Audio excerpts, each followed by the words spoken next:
Well, hi again, everybody. Welcome to another episode of 100 Yards of Football. This is the NFL wrap-up show for Week 13, more commonly known as Thanksgiving weekend. We hope everybody had a great Thanksgiving with family, friends. There was obviously a lot of football. We're going to talk about that. It began on Thursday, but before we do, let me introduce our hosts. Joey Clinkscales, former general manager, personnel director. He's been a scout at the highest level and a former NFL player as well. Joey, welcome to the show, along with Brian LeBel.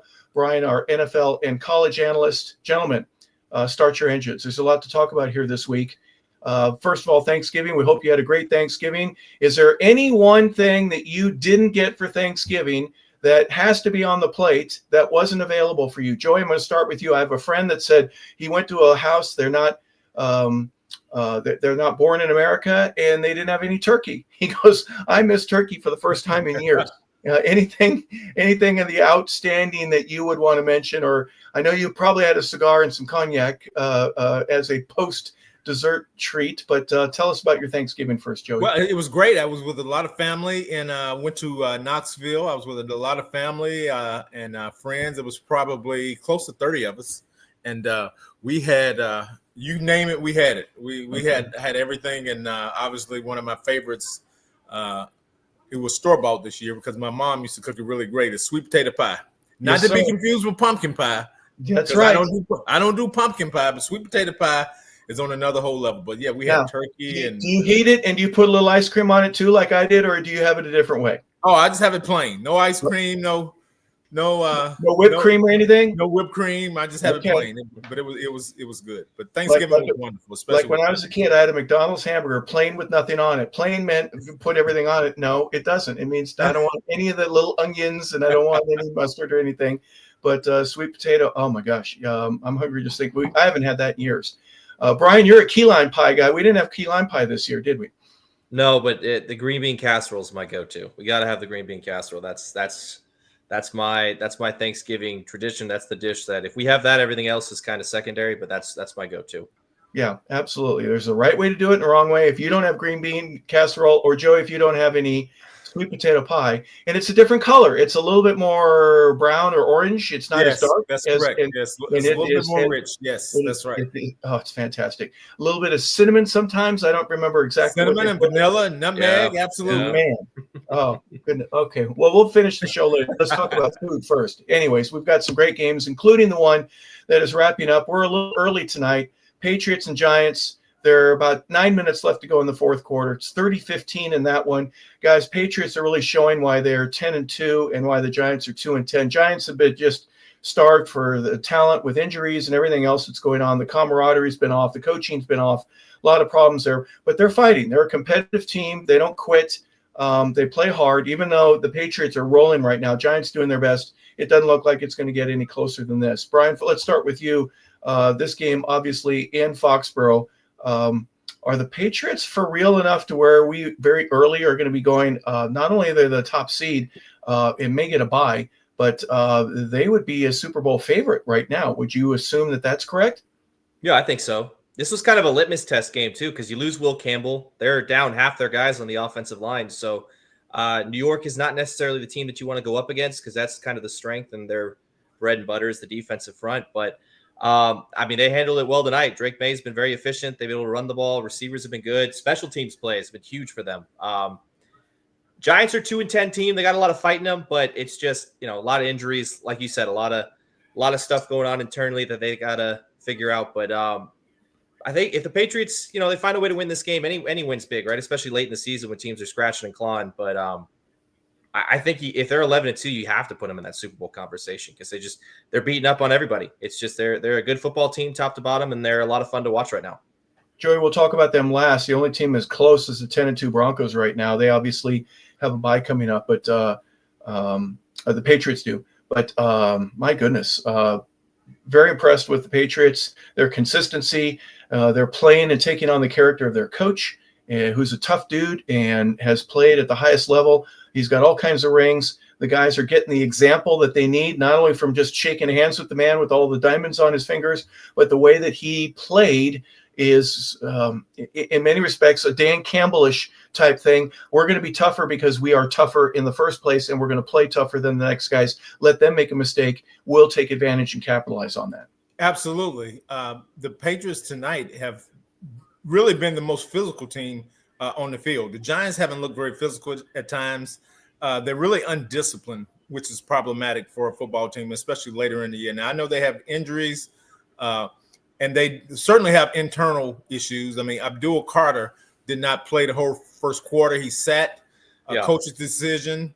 And if you read some things on the internet, which I'm not going to repeat because my brother found it on the internet, it's a little disturbing, which why he may have had to sit out the first quarter, according to the head coach who spoke about it at halftime.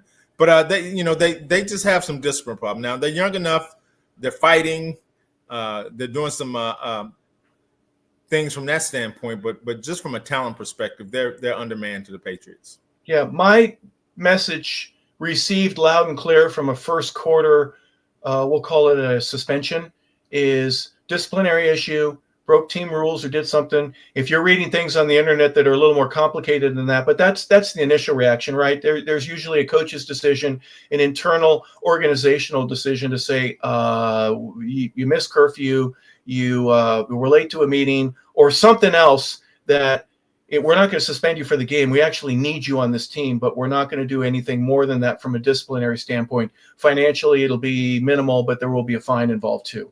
Well, unfortunately for Abdul, it was this is the second week in a row. Last week he was suspended. He did not start the game, so he sat the first series. So this week it's the first quarter. So apparently he's a high rep guy because he's a slow learner, and so now we're 2 weeks in a row, and they're having a problem out of him. So yeah. I hate to hear that. I just do, because there's some of these young kids that don't realize how lucky and fortunate they are to be in the league in the first place. But they're good. They're talented. Just focus, guys. Just focus. Do what you need to do, and you're going to have a long career. But be that as it may, all right, the Giants, we'll talk about them a little bit later, and the Patriots. Obviously, that game is finishing up right now.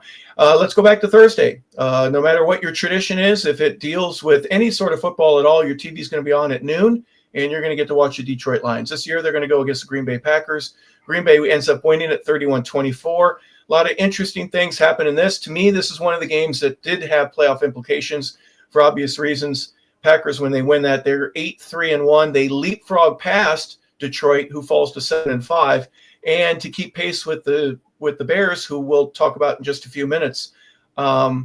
This was an important game for the Packers, especially on the road and the division and on Thanksgiving with short rest. Jordan Love played better. Joey, we'll start with you. What impressed you most about this game for Green Bay? Well, I'll start with Jordan Love. I think he played a lot better. The numbers didn't completely bear it out, but he threw 4 touchdown passes. I mean, and he made some really clutch throws, and that's the mark of a great quarterback. It's not when you can dink and dunk the ball, but he was able to throw the ball downfield in traffic under pressure, and he made some really nice throws. And again, he threw for 4 touchdowns in this game, and they were able to rush the ball a little bit with Jacobs played this week. Now Detroit had some injuries that affected the game. I think when Amon St. Brown went out, I think that affected some of the things that Detroit could do offensively. But we're going to give Green Bay a lot of credit. They won a game they needed to win. Michael Parsons, I believe, had 2.5 sacks. So I think they're trending in the right direction with what they can do. And to score 31 points on Detroit is a really big feat. Yeah, especially in their building. Brian, Joey mentioned some things about Jordan Love. We've been critical of him about, kind of playing down to the competition and all that and really getting wins with less than 200 yards. He kind of showed out today. But Joey also mentioned something about the injuries. Talk a little bit about both, or anything else that was impressive to you. It's obviously Jordan Love's the big thing, but this is the second game the Packers have had against the Lions, and they've figured out the rushing attack, a thing that really nobody else has been able to slow down. The two-headed monster with Gibbs and Montgomery. I think Gibbs had 20 carries for 68 yards, which if you can handle him in that capacity, it's a good day at the office. And Micah Parsons, the numbers this year don't jump out at you, but he's been a presence up front. He's been very, very disruptive in the passing attack. Not a lot of vertical shots for the Lions because they got to get the ball out quickly. And if you're Detroit, it's a bad loss. Now you're 7-5. You have the Bears and the Packers now both in front of you, and it's going to be a tough road to hoe for them because it's just not a lot of losses, I think, down the stretch for either of those teams in the division. You get swept by the Packers now, so they own the tiebreaker outright. Obviously, that's a factor. But kudos to this Green Bay team. I think we were kind of waiting for them to figure out the passing attack, not just Love, but Christian Watson was getting involved and Wicks was getting involved, and everybody was the ball was getting sprinkled around. They ran the ball well. Jacobs is back. He looked healthy again. So, much like we mentioned with New England, this is a team very sneakily. They're 8-3. They're right there in that NFC, contending Super Bowl conversation, especially with Philadelphia and some of these other teams kind of being, up and down. Big win for Green Bay. They get a couple extra days off to get ready for next week and make that final playoff push. Yeah. One thing you mentioned about Green Bay, they're 8-3-1, absolutely, is from earlier in the year. They impressed you defensively. It seems like they're coming together at the right time, even though they did give up 24 points. It wasn't 25 and it wasn't 32. They end up winning the ball game because of that. The rushing in this game was a little interesting for me. Packers rushed for 125 yards, Lions for 119, so a 6-yard difference. They're just about the same. 234 versus 256. The Lions threw for a little bit more, but very evenly matched. The biggest difference, obviously, in this game was the 4 touchdowns. Joey, you mentioned that a little bit earlier, versus 2 for Jared Goff, and obviously a road win for Green Bay, and they are now 4-1-1 on the road. So they're dynamite on the road. Next game we're going to look at is a team that's really struggled on the road. Kansas City. They are 1-5. They go to Dallas, close game, but they end up losing at 31-28. And second interesting game. I thought both. Well, we both, all three of us, we mentioned that this was a must-win for both teams. Kansas City up on the losing end. Joey, I'll start with you. Playoff ramifications, I think they're minimized by Kansas City.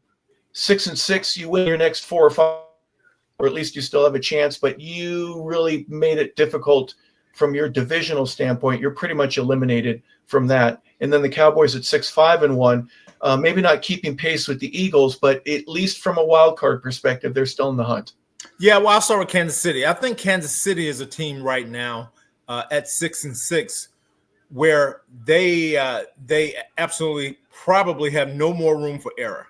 Okay, so they probably need to win out through the next 4 or 5 games they have. Offensively, they didn't play bad. I mean, Mahomes threw for 4 touchdown passes. Yep. But Trey Smith, their offensive guard, who may be their best lineman, he did not play this game. He was out.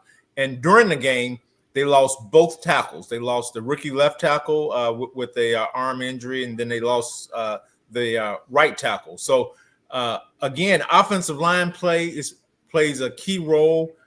They didn't run the ball as effectively as they did the week before when they rushed for over, I don't know, close to 200 yards the week before. And then on a short week, they really weren't committed to the run as they should have been. And I think it caught up with them. The Cowboys, on the other hand, I mean, they Pickens was Pickens. I mean, he's still a great receiver. Lamb showed up. They were able to get effective runs. I mean, they had a young guy, I think Williams is his name, who break off a long run for a touchdown. They had some timely plays, and defensively, they made some timely stops. So I think this was a big win for the Cowboys. If you look at where they are in the standings, they appear to be hanging on by a thread to get in the playoffs. But you never know. They could go on a run here, and they could find a way to get in, because guess what? A lot of the teams that we expect to win aren't winning. And the Cowboys right now, they have a lot of fire in their belly, and they're playing really good. Yeah, Brian, real quick, Kansas City, we'll talk about them.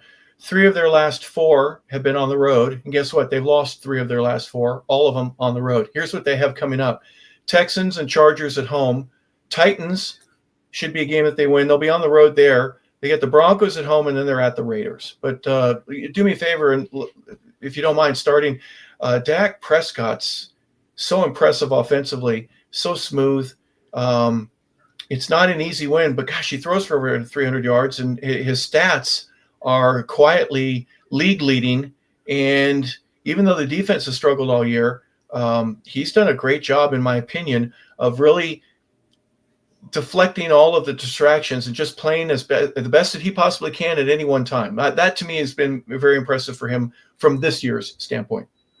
I think everybody on offense is kind of healthy and in rhythm now, right? Like Pickens had to get acclimated in the first month or so, and then it was kind of trial by fire because CeeDee Lamb gets hurt, and he was asked to fill in some pretty big shoes, and he did a great job of it. And then CD comes back, and then he's able to kind of, like Joey mentioned it last week, it's kind of 1A, 1B with the receiving core, right? It's just they kind of play off each other. Each one does, something maybe a little better than the other, but it's working really, really well. They got Ferguson at tight end, who's fantastic.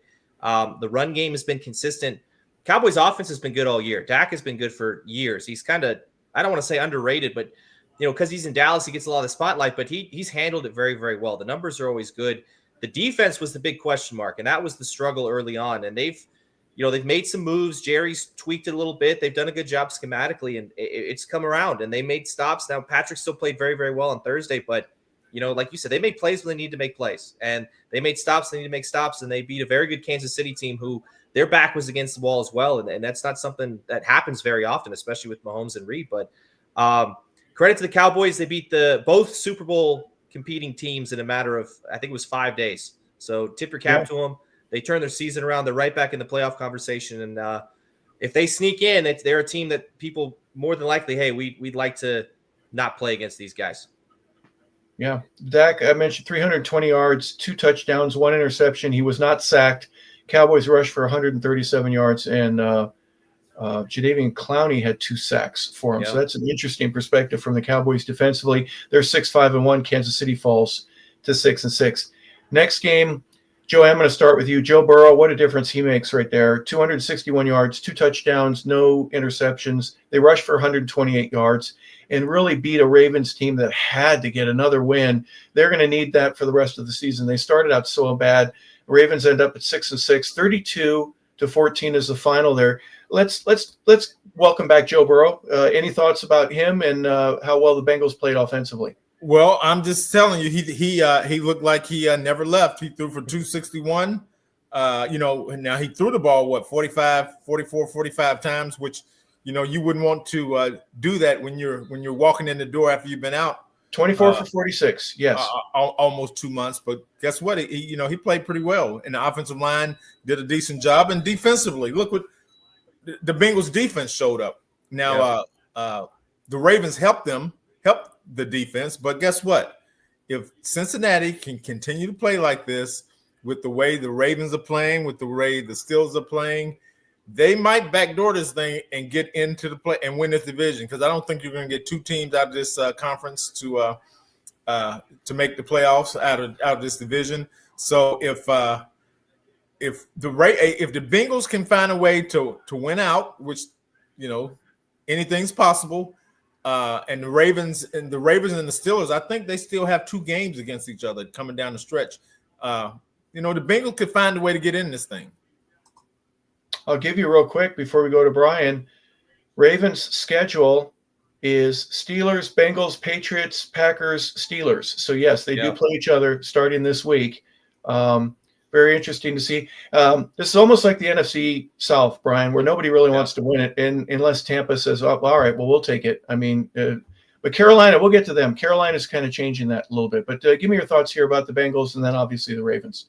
Well, credit to the offensive line, because this run game has really come along as well, because we dogged on him early in the year. Joe Burrow was taking a lot of hits. That led to the injury.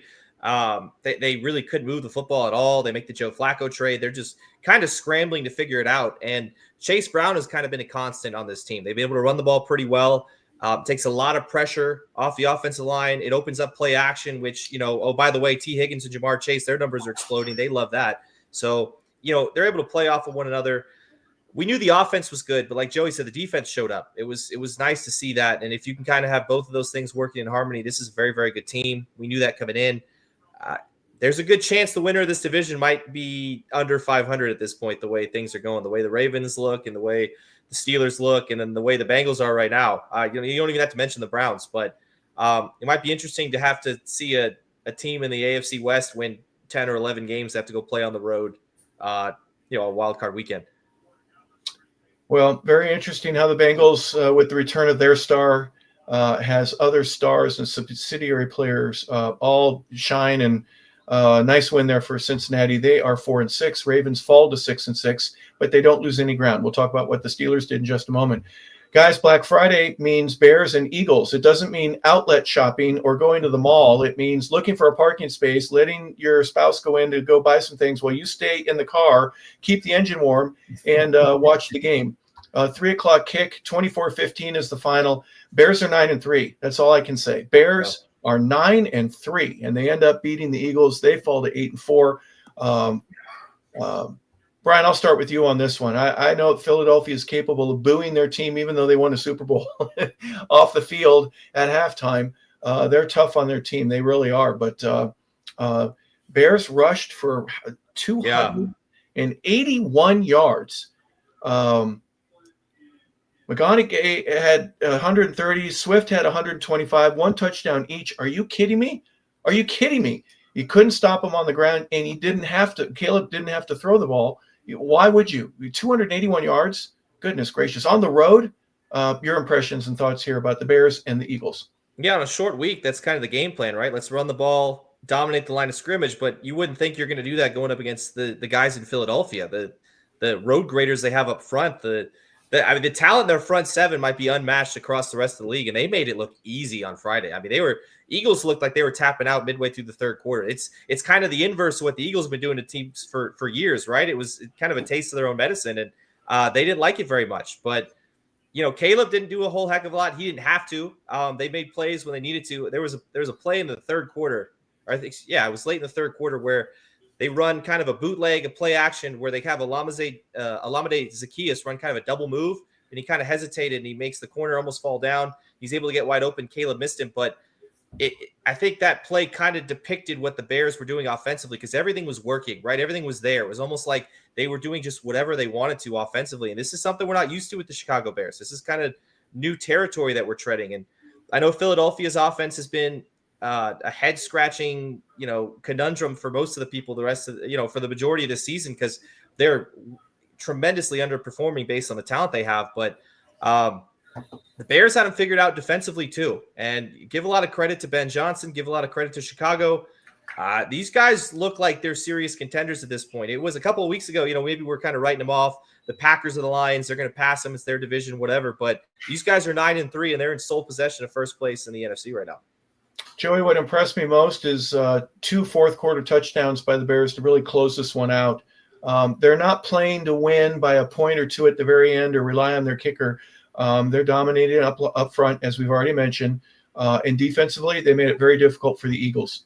They won the line of scrimmage on both sides of the ball. Chicago did, and you wouldn't have thought that coming into the game. And there was something in the water in Pennsylvania this weekend because the Steelers got run up and down on, the Eagles got run up and down on. So basically it was almost record performances by their opponents. Did Pitt and Penn State lose also? What else is going on there? West Virginia, do they have any problems too? I don't know. I mean, from Eastern PA to Western PA, if you had a running back, he was going to have a big day.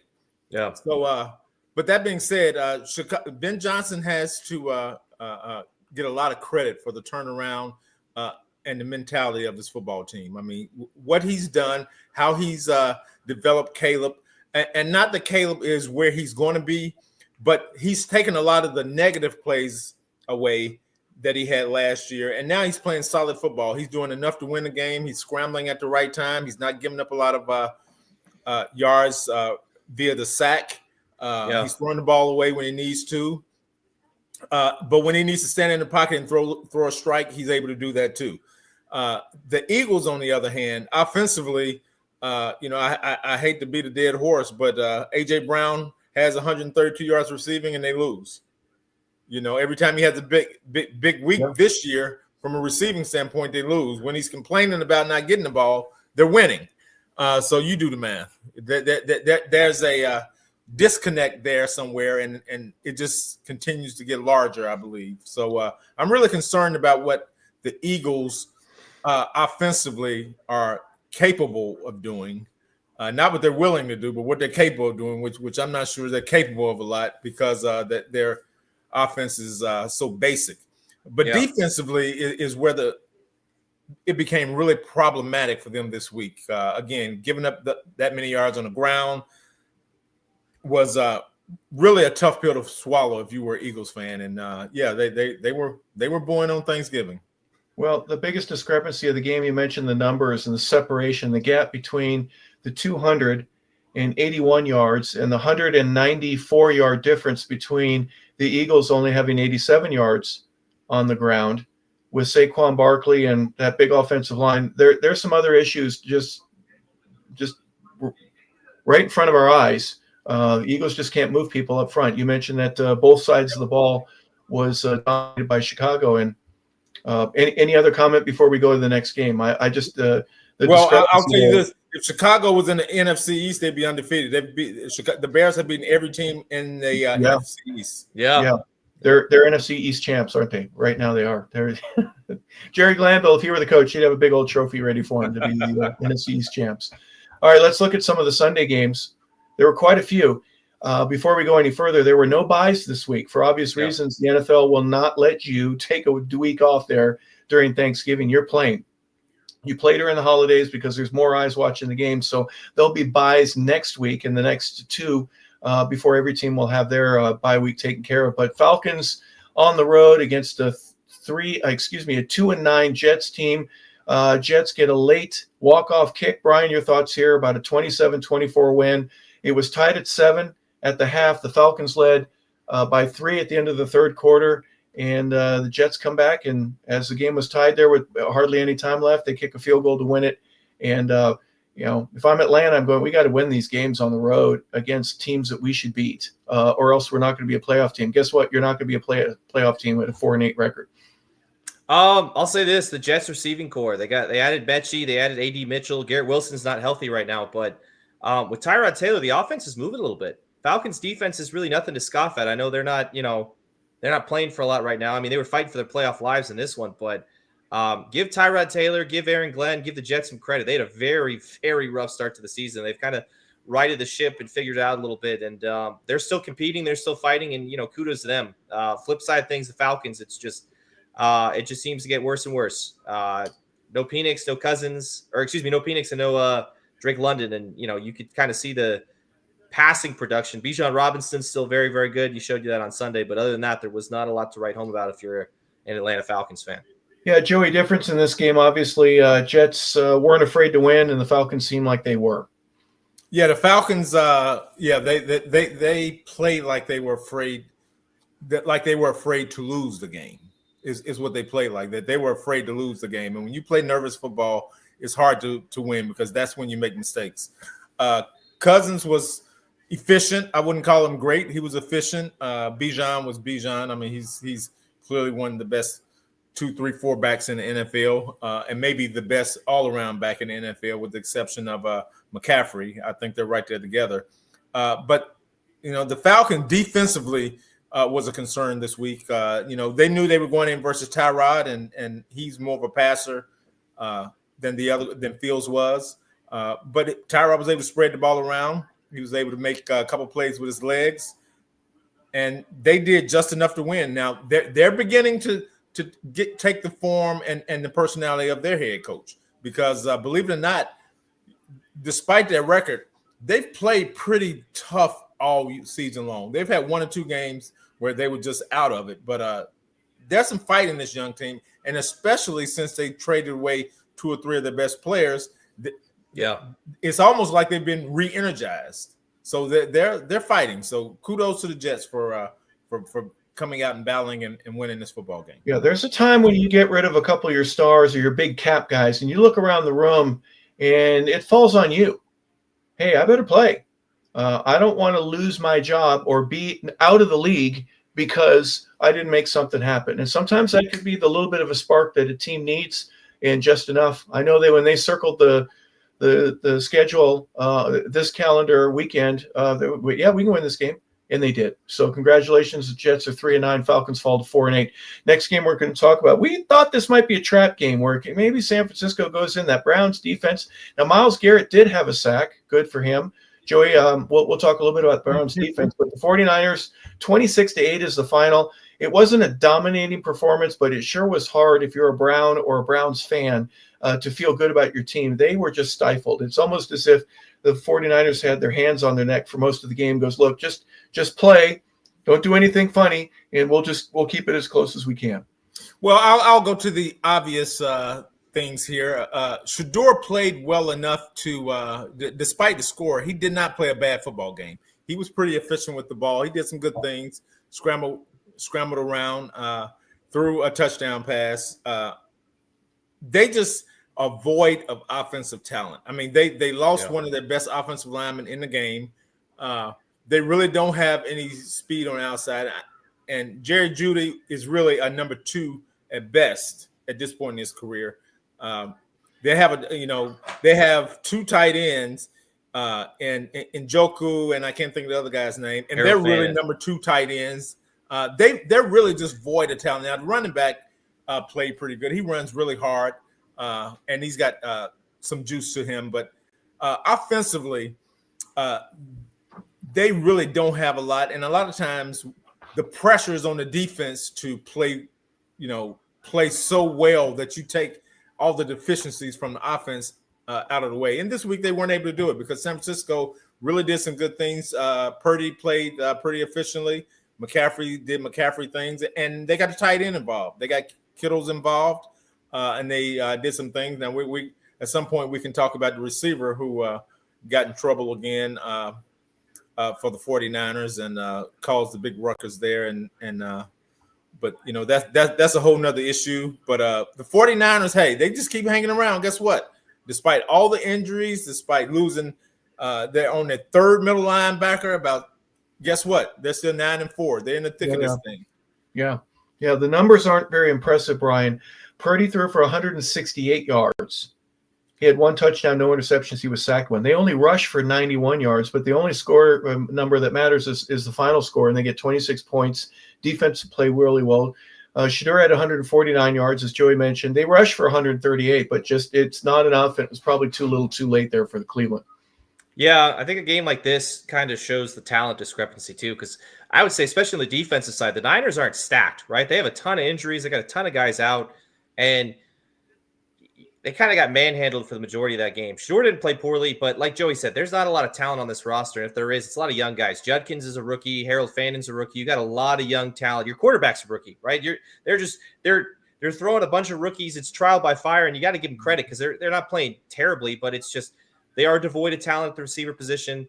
They got a lot of building they need to do. They're a lot like the Giants we talked about earlier. They got a lot of stuff they need to figure out, but I don't think they're terrible. Maybe 2 years from now they could be competitive, but I mean, it's this is what we're going to expect from the Niners. From the Browns, but I'm going to give a lot of credit to the Niners, man. They're 9-4. Everything they've been through to this point, give them a ton of credit. Their starting quarterbacks missed half the season. For most teams, that's a death sentence. And Kyle Shanahan and that team, they just, for whatever reason, they find ways to figure it out and they keep winning football games. Yeah, they're relevant. They stay relevant. And at 9-4, goodness gracious, it's a great place to be. Even though you're not in first place, you're right there knocking on the door. Next game we're going to look at in Tennessee, right there where you are, Joey. Jaguars kind of handle their own business. They go against the worst team in the league. 25-3 is the final. Trevor Lawrence had a pretty good game. Not the best you're ever going to see, but really, if you ask me, the Titans just struggled the whole way. They only rushed for 67 yards, even though Jacksonville didn't rush for anything more than 70. It was basically Jacksonville's game to lose. They decided not to do that. They're 8-4, pretty good place to be. So the up again, down again Jaguars, they've decided to be up again in a game that they needed to win and absolutely did. They're on the road. Yeah, give them a ton of credit. Coaching wise, the Jaguars have been fantastic as far as turning things around. Liam Cohen's done a really good job. I'd like some more consistency from Trevor Lawrence, but this is a bad team in Tennessee. Credit to Cam Ward. He's doing everything he can. They're a lot like the Browns, where they don't have a lot of talent right now. They don't, and they're putting a lot on his shoulders. He's taking his lumps. I think he's improving each and every week. It's not maybe showing up in the stat sheet or the scoreboard, but Jaguars very sneakily have a chance to, maybe get in there at that 2 or 3 seed. They keep winning football games.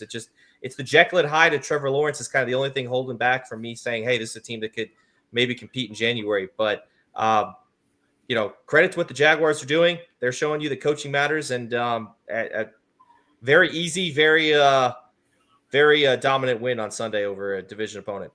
Here's where the Jacksonville Jaguars are for the rest of the season. They're at home against the Colts, at home against the Jets. They go to Denver. They play at Indianapolis, and then they finish with the Titans at home. Joey, that's a doable schedule. Even if you, 2-3 in the last, that's 10 wins. Should be good enough for you, I'm hoping, if you're a Jaguar fan. If you get 11 wins, right, you might be talking about a bye. But the up again, down again, like I said earlier, Jacksonville's just finding ways to win. Yeah, I think everybody on that schedule is going to fight. So none of the games will be easy. Maybe the Titans game, the last game of the season, will be an easier game because they would have already packed it in, I'm sure. But just to talk about the Titans a little bit, they, I think all the lumps that the quarterback is going through this year, and again, he hadn't played bad. He really hadn't. All the lumps that he's going through will make him a better player next year. If they can upgrade the talent in free agency and via the draft, because they are, like we have said all season long, they are void of talent. I mean, their leading rusher had 60 yards, but their leading receiver had 29 yards. That kind of tells you where they are as a explosive football team. They really don't have any explosion. They don't have any big-time playmakers, somebody who can take a screen pass and go 70 yards. They don't have a running back that can do that. They don't have a tight end that can do that. They don't have a receiver that can do that. So they're void of talent right now. So hopefully they're already preparing for free agency. Yeah. Well, final there. Obviously, a little bit of a blowout, 25-3, and Jacksonville's 8-4. Titans fall to 1-11. Next game we're going to look at Titans. Texas is 7-5 right now, guys. They win 20-16. The Colts were 7-1 at one point. Now they are 8-4. They've lost 3 of the last 4. They play Jacksonville twice. They play the Seahawks in Seattle. They've got San Francisco at home, and then they finish the season at Texas. They just lost to them. After looking at them just running away with the division, I'm going to back up and pump the brakes a little bit. Joey, I'll start with you. Colts are struggling right now. Again, losers of 3 of the last 4. I'll say this, and when they were winning early in the year, there was a point in time in the season I said, well, you know what, I'm a save my enthusiasm, because I looked at who they played, and they really didn't have a killer schedule where they were winning these games. And Jonathan Taylor was, putting up racetrack numbers. And now they may not win again. Yeah. If you look at the schedule, they may not win again. They may finish the season 8-9. 8-9. That's not being hyperbolic. Those are the facts. They could very well finish 8-9. I hope they don't, because that's a bad way to end the season, especially when you started so hot. But they played the Texans back in Houston, and some of those other games you mentioned. It's not out of the hey, they very well could be the underdog in every game they go into from this point on. Yeah. Their offensive line, which was so dominant there early and often throughout the 7-1 portion of the schedule, has seen Jonathan Taylor's numbers. He had 85 yards. That's not a bad day at the office, but no. What do you have, 230 against the Falcons just a couple of weeks ago? They're really playing like they're tired, I guess. Maybe that's it. I'm not saying they're fatigued or anything like that, but they can't win late and come back. This was a close game. And to be fair, Daniel Jones is hurt. He's got a fracture in his leg, and he's playing, and everybody knows. So he's never going to be the most mobile guy now, because that was actually one of the things that gave him an advantage when he was playing, because he did have some mobility. He could take off and run. Excuse me. And you know that with the injury, he's not going to be quick to do that. So now you can game plan around that, kind of force him to one side instead of keeping him in the pocket. Unless you can get pressure up the middle, you force him to the side and you make him run. You make him. You test out that leg. You make him run. Put pressure on him and see what his pain tolerance is. You get Lawrence Taylor on the outside, or Reggie White. He'll have the fear of God in him a little bit. C.J. Stroud, 276 yards, no touchdowns, an interception. But guess what, Brian? The rest of the team is kind of really rallying. They've gone from the depths of despair to where they're just a game out of this thing with 5 to play. The Texans are playing well. This defense is legit. You can ask Josh Allen and Daniel Jones over the last 2 weeks. It's a nightmare blocking them up front. Will Anderson has been wreaking havoc. Derek Stingley, you can't even look in his direction. If Derek Stingley is lined up across from you on offense, if you're a receiver, you might as well take the play off. Take a little breather. Maybe get some water, because he's been otherworldly as far as just not allowing anybody to catch the ball anywhere in his vicinity. And this Texans defense, they built around the front four. They traded up in the draft. They sacrificed a lot to say, we're going to go get our guys up front and we're going to wreak havoc on the defensive end. And it's working. A couple years ago, CJ Stroud, his rookie season, he was a phenom. He kind of fell off a little bit. This year, he hasn't really been healthy, but didn't play a bad game. This is a very good Colts defense as well. They're good on the other side. Let's give them some credit too. But yeah, it's a divisional game. Two very good defenses. Texans are right there in the conversation for the division again, which is crazy to think. A month ago, I would not have thought that, especially with their schedule. They're winning some tough games. Colts are still a decent football team. The Bills, very good football team, and they manhandled them up front. But AFC South is going to get very interesting between the Jaguars and the Colts and the Texans. I don't know if I trust any of these teams, and I wouldn't be surprised if any of these teams either lose the rest of their games or end up winning the division. It's a lot going on. I would ask you, who's got the best defense in the division? I'd tell you the Texans. I think Houston, and I think they might have their game back, but it's just they are so good. They sacked Josh Allen 8 times. I mean, it's ridiculous. They not as many sacks this week, but I think, Joey, to your credit, I think you said with Daniel Jones's injury, the idea was we're going to get the ball out quickly, right? We're not going to let that happen to our quarterback because Josh Allen got banged up. We're going to try to run the ball, but Houston did everything in their power to take Jonathan Taylor out of it, and it worked. They gave 16 points to a Colts team that before the last 2 weeks, I think they were averaging almost 30 points a game. Yep. I think Pittsburgh gave I think Pittsburgh gave a lot of teams the blueprint to beating the Colts. There you go. Stop the run. Yeah. And you try to make the quarterback beat you, and especially now that he's injured, that's going to be tough for them to do. Yep. Well, 7-5, 8-4. There's just one game difference between these two, and they will play again at the end of the year. A lot of great football in between there. And CJ Stroud, like I said, no touchdowns. He was sacked twice. He had an interception, but didn't matter. It was still good enough for them to win. 2016 is the final there. Next game, let's look at the Saints, 2-10 against at one point in this year, Joey, the Dolphins were 1-6, and they were a hot, steamy nuclear mess of a football team. They've won 4 of the last 5, excuse me. And I'm not saying they're out of the hole, but they don't have as much dirt on them as they used to be having in the first 2 months of the season. Congratulations. They've beaten the Bills, the Commanders, and the Saints back to back to back. They've got the Jets next week. They go up to New York, but congratulations. They're now they are 5-7. They've kind of pulled some things out, and it's still a long struggle, but the Dolphins are playing much better. Yes, they are playing much better, and I'll start by giving them credit. I still think you're still putting lipstick on the pig, but that's a whole nother story. But to their credit, they are finding ways to win games, despite who the opponents are. The game with the Jets would be interesting because that's a big-time rival in the division. So that'll be an interesting game with the records not too dissimilar. But the thing I would say is Miami is another team that's really they have to depend on the run. Okay. Yeah. And Achane had a pretty big game versus the Saints. And the Saints really they're playing out the stretch. I'm not sure the Saints at this point in the season, with the exception of the Titans, aren't the if you're ranking the team, they would have to be 31 out of 32. Yeah. You know what I mean? So I think they're really down. And this ended up being a 4-point game. So, Miami did what they needed to do to win. Again, we're talking about another team that's limited. They traded away players. They have players injured. But the quarterback did just enough to get them over the hump. And again, they were able to run the ball against the Saints. Brian, your thoughts here. Saints, Dolphins, 21-17 is the final. Saints fall to 2-10.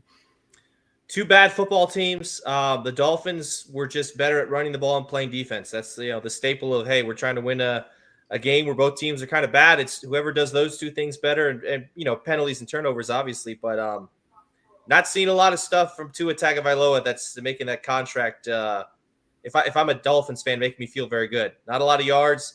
He's put up like Bryce Young numbers for the first 2 months of the season. That's what I'm seeing from him. Not a lot of yards, not a lot of touchdowns. Achane is phenomenal. He's a phenomenal running back. Doesn't get as much credit because he's on a bad football team, but dude's legit. No Tyreek Hill. Dolphins still find a way to win games and be competitive. Credit to them. But like Joey said, it's a bad New Orleans team, and it's a game that they should have won, and they did. Boy, another team that they start out 2-0, and what have they lost? 9 of their last 10. We're talking about the Cardinals now. Arizona is 3-9. They play against Tampa, and Tampa's injured. They're beat up. They've got a lot of issues going on, but they're still finding a way to win. Jacoby Brissett throws for over 300 yards, 2 touchdowns, an interception. He was sacked 2 times. Both teams rushed for 95 yards, but in their losses, they lose to the 49ers by 1. They lose to the Seahawks by 3. They lose to the Titans by 1. They lose by 4 to the Colts. They lose by 4 to the Packers. They got kind of blown away at Seattle, and then they lose again to the Niners, but only 3 in the last 2 games, 27-24 against the Jaguars and 2017 in this week's game against the Buccaneers. I don't feel sorry for Arizona, but they've been so close this year. They could easily have 4, 5, 6 wins, but they haven't learned how to finish. Joey, I think that's it. They haven't learned how to finish, and I don't know if they will from the standpoint of Jacoby's going to get a lot of incentive money at the end of the year, but they're going to be a 3 or 4 win team, so it won't really matter. It'll matter for the personal goal, but from a team standpoint, nobody's going to care that you've lost these close games, because guess what? You found a way to lose all of them. The good teams and the average teams find a way to win the close game, because ultimately there's a lot of parity in the National Football League. And we've seen that more this year than we did last year with the teams that are winning and how their records have changed. So you're going to be in games. Most teams are going to be in the games down to the end. And then the talent and the coaching takes over is why you win the close games. Or unless you Kansas City and you have injuries, all those close games they won in last year, they're losing this year. Okay. Yeah. And that's not necessarily a talent issue. That's not even a coaching issue. I mean, because you really can't blame Andy Reid on that. That's an attrition issue, I believe. But Arizona, on the other hand, I mean, they just can't find a way to win a close game. Yeah, Brian, I know you had some comments there. No, I like what Joey said with Jacoby Brissett and his incentives. Joey, is this Jacoby Brissett's team? Even if Kyler Murray's healthy, I mean, the numbers are good. He's got him in every single game. If you're Marvin Harrison Jr. or Trey McBride, I don't think you want Kyler Murray to come back under center, right? I mean, even if he's good to go, because it's just this offense looks so much more fluid. They're throwing the ball down the field. They're losing to good teams, but they're in every single game. And credit to Brissett, because they just threw him into the fire, right? Hey, go figure this thing out. He's playing loose. He's playing carefree. He's a career backup, but I think he's in a position where he's accustomed to this, right? And the role fits him well, and he's embraced it. He's going to do whatever he has to help the team win. But at the very least, he's playing himself into a job next year. And then if you're the Bucs, I think Bucky Irving's back. He's finally healthy. They acclimated him to the offense. It looked a lot better than it did the week before against the Rams. My goodness. But I think they're still trying to get healthy. They may get Mike Evans back before the end of the season. Chris Godwin looked decently healthy on Sunday, but Baker's banged up. Dad, like you said, it's just one of those things. Anytime you can get a win in the NFL, it's a big deal, and the Bucs needed this one to keep pace NFC South and stay ahead of the Panthers. Yeah, that injury that he had last week, he's a one-arm quarterback, so to speak. The good arm work, but they're 7-5. They keep finding ways to win, and that's what the Arizona Cardinals have just struggled all year with, finding ways to win. Next game we're going to look at Rams at 9-2. Go into Carolina. This on paper looks like, this could be a blowout. Guess what? Panthers didn't read the paper. They didn't take notice. 31-28 is the final. Carolina is a half game out. They are 7-6. We just mentioned Tampa. They're 7-5. So a half game difference between these two. The Panthers still have a bye coming up here shortly, but I was impressed. Brian, I'm going to start with you. Before we went on the air, you were talking a little bit about Matthew Stafford, and just Rams just didn't have it this week. Yeah, he looked kind of lost. Now, obviously, it's the whole West Coast team to go and play on the East Coast. It's an early start for them, right? That's tough, but they looked asleep the first quarter and a half. I mean, Matthew Stafford had 2 big interceptions that led to Panthers points that really were the difference in this game. But we've been ragging on Bryce Young a lot this year, for the exception of him playing the Falcons. But he looked very, very good against a very good Rams defense. He was sprinkling the ball all over the field, didn't make any mistakes, played relatively clean, threw the ball away when he needed to. This Panthers defense is a lot better than I think people are talking about, a lot better than people have been giving them credit for. They have them in almost every game. And, I mean, they kind of put it all together on Sunday. This is a game that, I didn't think it'd be relatively close. And, credit the Panthers. They won a very tough game against a very good team. I was ready to anoint the Rams as the best team in the NFC and just go ahead and put them in the Super Bowl after last week. But, maybe it's a good loss for the Rams, a down-to-earth moment before the playoffs, kind of an ego check. But Panthers are in the thick of it. And after, watching the tape on Sunday, I don't think there's a whole lot of teams in the NFC that would love to see these guys in January. Yeah, that's is this a trophy win for the Panthers right now, where they can just in their own locker room just go, you know what, we had the best team in the conference, and we beat them in our building. Is that something that they can take with them and kind of ride for the rest of the season, Joey? Well, I don't know about that. I think they're still a young team, so they don't know they aren't supposed to be really good or they're supposed to be really bad. Dave Canales is just putting the pedal to the metal and just driving these guys. And hey, as bad as they looked 4 days ago in San Francisco, they look that much better 4 days later, or was it 4 days or 7 days later in at home versus the Rams. Yeah. So give them credit. And there's a sweet spot there for Bryce Young. I mean, if he throws the ball 20, 22 times, I think that's a sweet spot. But to be able to do that, you got to be able to run the ball. And they got production out of the running game this week, which they didn't get when they were on the West Coast playing San Francisco. So with Hubbard and he was the bell cow this week, and Bryce was able to throw the ball around, and the receivers were catching the ball. So and hey, they got another big time interception or two. The Panthers are a pretty good football team. They're just young, so they play up and down.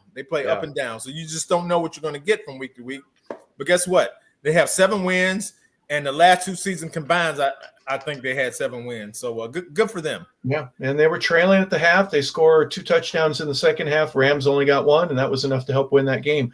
And it ties them, pulls the Rams back down at 9-3, equal to the Seahawks, who had a home win, 26-0, the final there. The Vikings, did they just not get off the bus? What were they thinking? Were they tired? Were they saying, man, there are a lot of West Coast teams that get tired. We're going to say we're tired too. I mean, they're just big nothing right there offensively. Joey, I'll start with you. Let's give credit where it's due. Seattle, we've talked about how good their defense is. Sam Darnold played well enough. Not great stats, but guess what? 26-0 is a very impressive win. Even though the game may have been closer, Vikings just didn't have anything. They fall to 4-6. And again, the Seahawks 9-3. This was a complete defensive game on both sides of the ball. Bromsmer, is that who was the quarterback for the Vikings this week with the 4 interceptions? He looked out of sorts all game long. He made some crucial errors, and really this is an indictment. I hate to pile on, but this might be an indictment on where they are with the quarterback position, because you have your old quarterback come back in town and come back and shut you out despite not having to throw for 130 yards, and your new quarterback who is on the sideline who hadn't played well all year, and then the backup to the backup is in now playing, and he's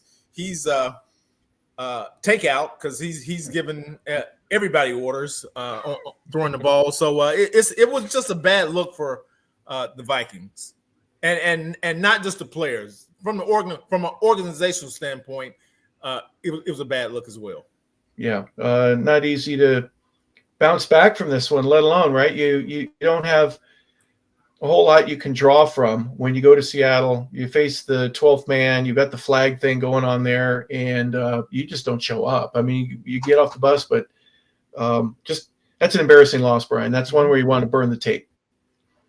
Yeah, I feel bad kind of for Max Brosmer because this offense has been stumbling all season. They're saying, hey, Your first start's gonna be at Seattle. We're reeling right now. Go play the Seahawks, and it's just Justin Jefferson had 2 catches for 4 yards. That's all you really know about this game. Brosmer had as many interceptions as Justin Jefferson had yards on Sunday. It was an ugly performance. Now, to be fair, this Seahawks defense is legit. They're very, very good. I put them right up there behind the Texans. They're a phenomenal unit. They have been all year. You can go back watch the game against the Rams a couple weeks ago. The only reason why they were in this game, or in that game, excuse me, is because the defense was superb. An interesting scenario I thought of, Joey. This Vikings offense is very, very good. They may not be sold on McCarthy. They may not want to get rid of him, but is there any chance Aaron Rodgers maybe completes the full Brett Favre cycle and ends up in Minnesota next year? Maybe Kevin O'Connell talks him in and says, hey, we got a good group of receivers. We got a good defense. We're playing indoors. Any chance maybe they go out, they take a swing at a guy like Aaron Rodgers in the offseason? If I'm Aaron Rodgers, the only way I would even consider that is they upgrade that offensive line, because that offensive line was a problem last year. And nobody, when Sam Darnold was in the playoffs, the last game and the playoff game, when everybody was piling on Sam Darnold, they should have been piling on offensive line too, because the offensive line was 100%. was really problematic. And now it's really reared its head during the season. So, any quarterback that comes in there, and if you think JJ needs another year of tutelage and you can get Aaron, then I would say, if I'm Aaron, I'm like, only if we're upgrading the offensive line. Yeah. That's just because I'm an old man, I can't move around, and I can't continue to get beat up. I need two Pro Bowl guards and at least one Pro Bowl tackle and Pro Bowl left tackle. Yeah, go make and some about $45 million, and then we'll talk. Okay.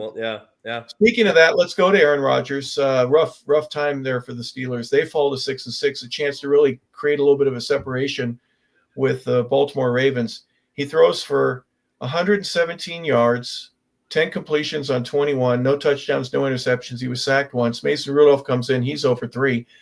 They rushed for 58 yards. Goodness gracious, guys. The Steelers of old would be pulling their hair out going, what where the ghosts of Franco Harris and Jerome Bettis would not have that. Meanwhile, Buffalo rushes for 249 yards. They only had 1 touchdown on the ground, 1 in the air, 1 interception for Josh Allen. But are they back? We were well, I know I was going, wow, I don't even think the Bills make the playoffs.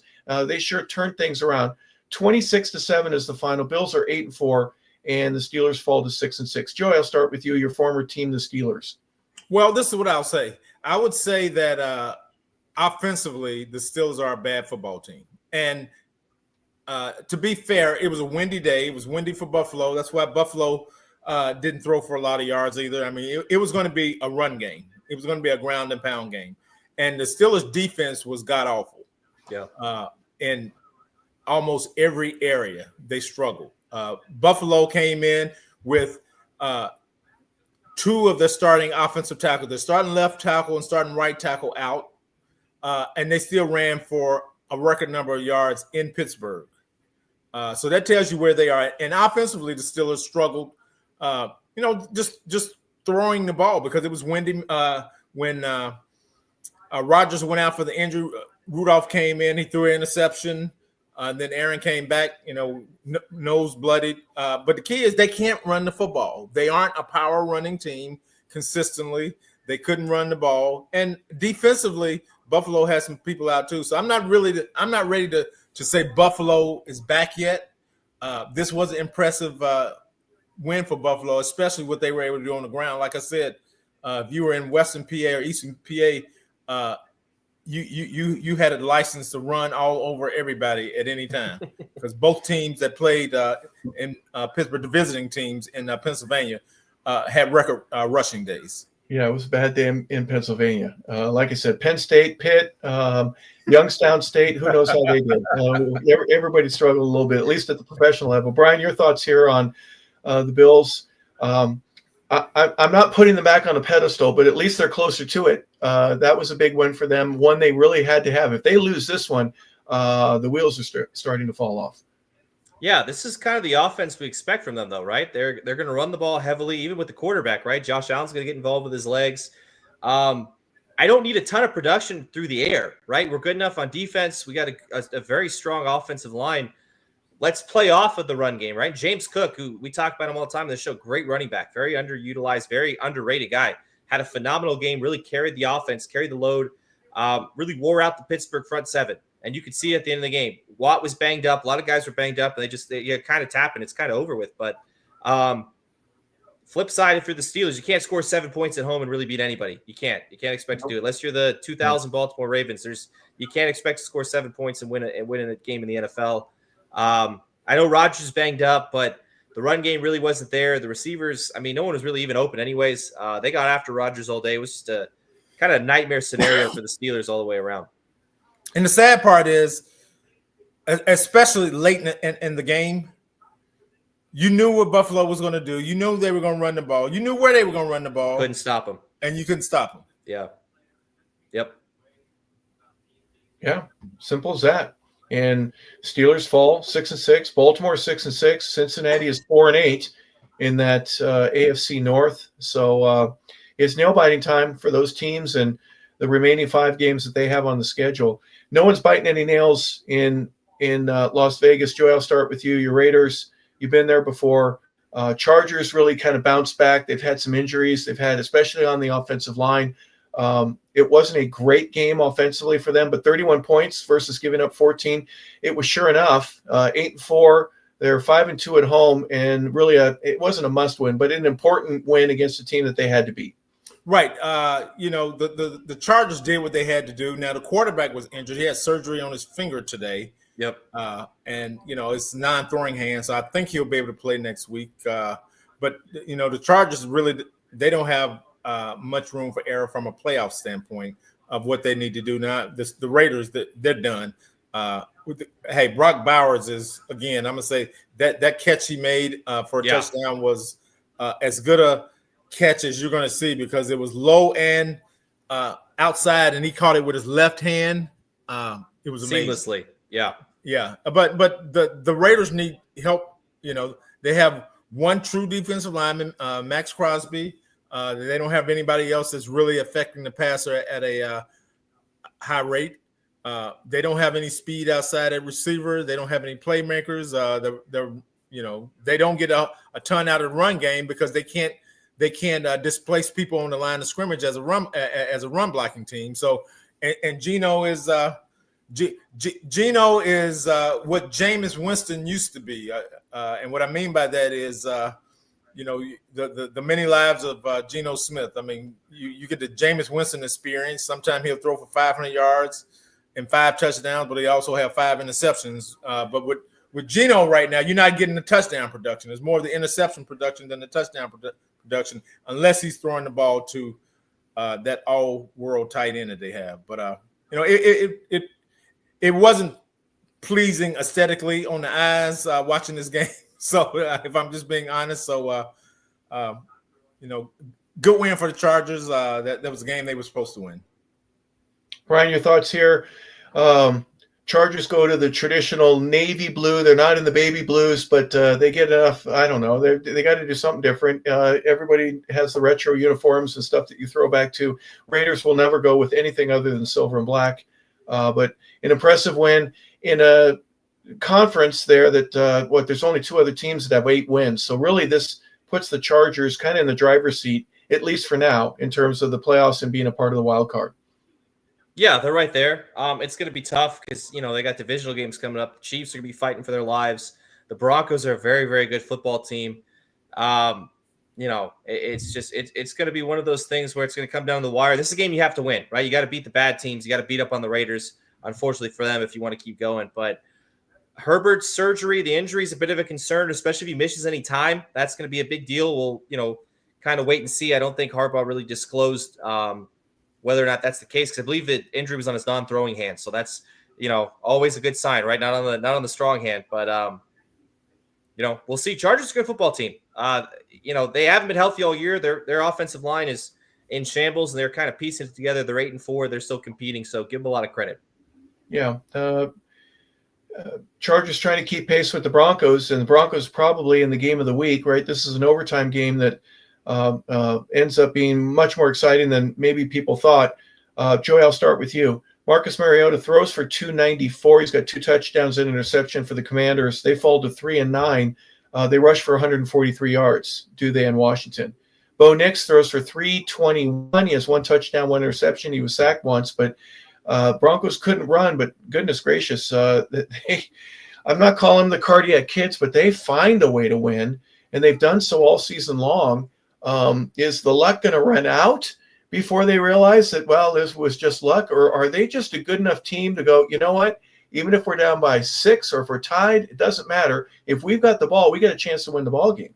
You know, they're doing the same thing that Kansas City did last year. All those close games, they're finding a way to win those close games. So I think those guys are growing up. And Bo Nix, I mean, he threw that touchdown falling down that was he gave you visions of something that Patrick Mahomes have done in the past. But the Broncos, they just keep finding ways to win. They are a tough-minded football team, and I have to give Sean Payton credit for that, because you couldn't always say that before Sean Payton got there.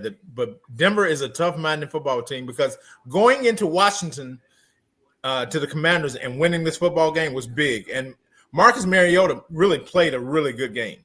Yeah. Okay. They did some good things on offense, the Commanders, and they actually didn't play too bad on defense.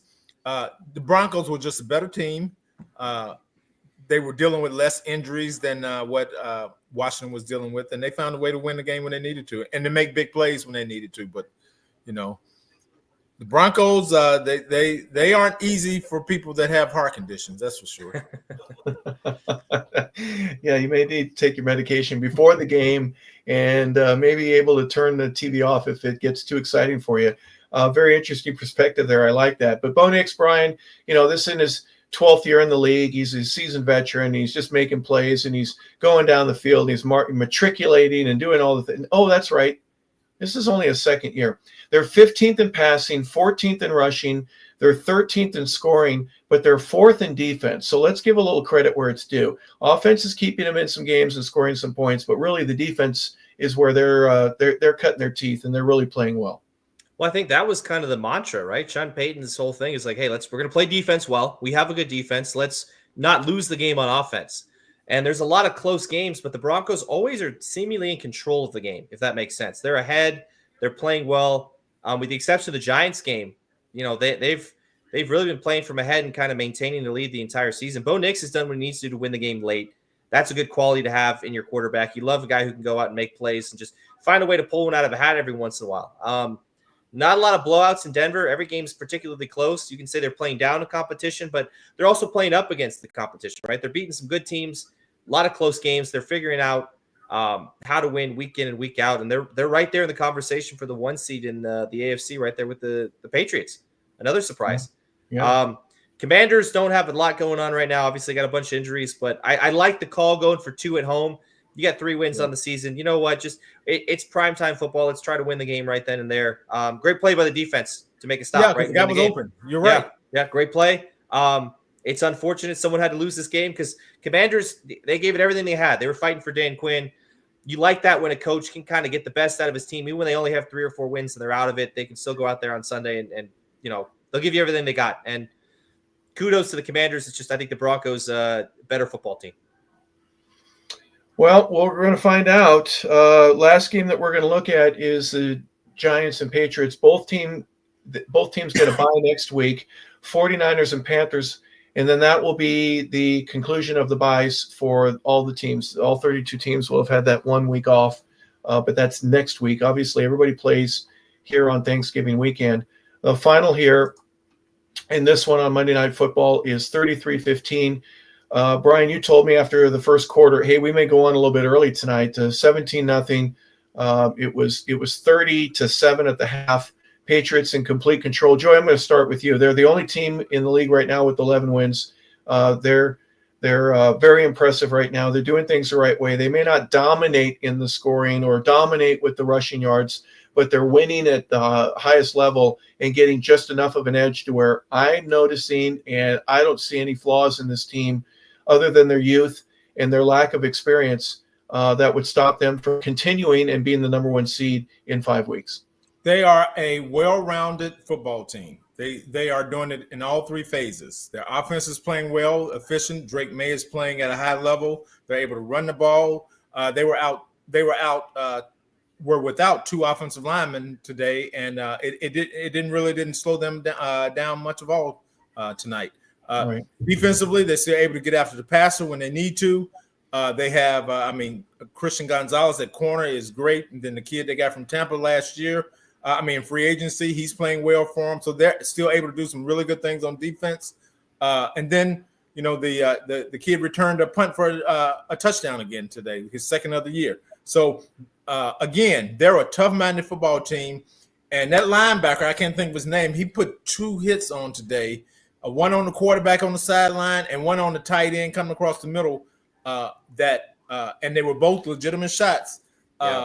Gives you it tells you the kind of mentality and the physicality that the Patriots are playing with, and the attitude that they've taken from their head football coach, Coach Vrabel. So I was really impressed with this team.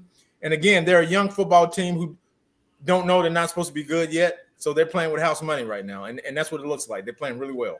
Yeah, very impressed. Drake May had 282 yards, 2 touchdowns, no interceptions. He was sacked 3 times, so relatively clean slate here. Travion Henderson, 67 yards. Stevenson had 40. They had 119 yards on the ground. Hunter Henry had 4 receptions for 73 yards. Keyshawn Butte had 35 yards. Williams had 33. Douglas had 30. Everybody's getting a chance to participate. They had 7 different receivers with 2, 3, 4 receptions. I know from a practice perspective, Joey, if I know I'm going to touch the ball a couple of times, I'm going to practice a lot more differently, whether I'm in college or in the pros. Is that something that you notice as well when you have a lot of guys being involved?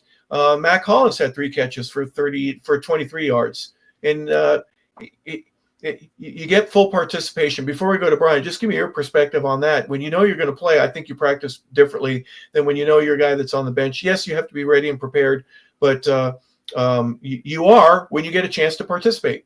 Right. When the 52nd man on the team thinks he's going to play, then he's going to practice harder. Yes, everybody's that's just human nature. So they're getting production in practice, and it's carrying over to the game. And I heard one other quick thing. I heard one of the commentators say they spoke with one of the players, the free agent. I think it was the kid from Tampa Bay that they got the corner, and he was saying that this team, they're locked in with each other. They want to win for each other, but they also want to win for Coach Vrabel. So the fact that a player would actually come out and say, not only are we playing I'm playing for my brother beside me, I'm also playing for my head coach. That tells you the impact the head coach has made on the team. Yeah.